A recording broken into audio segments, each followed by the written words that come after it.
The iPhone 6 to include sapphire glass and solar charging according to rumors. Microsoft announces OneDrive since using SkyDrive won him a lawsuit. And even the Galaxy Gear 2 is rumored to include a bendable display.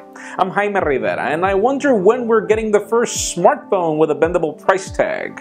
This is Pocketnow Daily.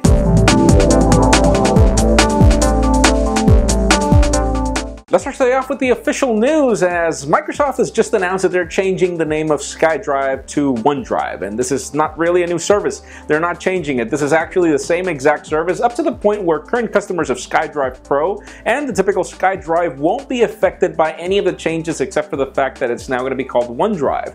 And if you're asking why, well, SkyDrive sounded good, but the company got sued in the UK over this, and so they ended up being forced to change the name. So OneDrive, let's just hope that HTC doesn't sue them over the one name. And for those of you non-believers of color options for the Google Nexus 5, me included, well, links in the description for the full gallery of photos. We have it in its retail packaging, we have it in other retail packaging, we have the packaging open showing the phone. This is actually the first time that we see Google taking a pretty much departure from the typical black or white color options for their Nexus lineup, and now we're apparently getting it in red. Another 4 different color options as well. We're just not sure when, but if we already have retail packaging, it's only a matter of days, hopefully MWC.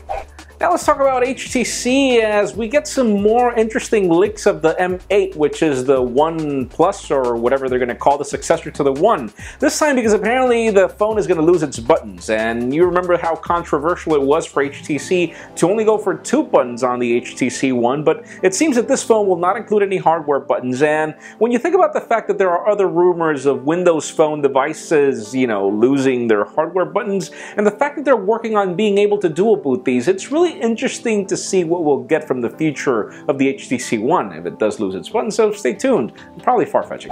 Now let's talk about the Samsung Galaxy Gear, as we do know that the company's CEO teased that the future Galaxy Gear will be launched along the Galaxy S5, so buyers beware on the current one, because this one is going to have some major enhancements in technology, but aside from that, apparently it'll have a bendable display. So this is probably going to be the first bendable smartwatch, and we're wondering if this just means a curved display, like in the Galaxy Curve, or if we're actually getting a bendable phone like the LG G Plex. I'm sorry, watch is what I actually meant, but obviously it makes you wonder exactly what they're planning to bring. As long as they bring us better battery life and better functionality, that's great, but a bendable smartwatch that's also durable will be interesting.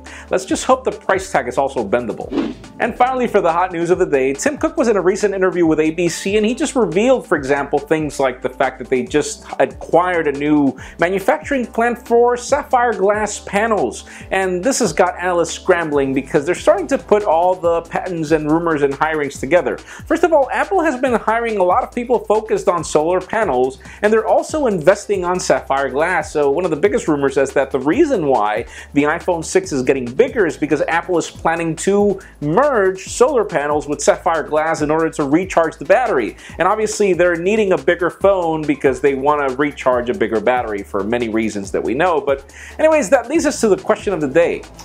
Do you believe that this is the solution for battery life, solar power? We've seen solar power on calculators for years, but for some reason nobody's done it on a smartphone. You just don't know how powerful they are, and obviously we don't have the technical knowledge yet, but leave us a comment down below. Do you think that's a good idea?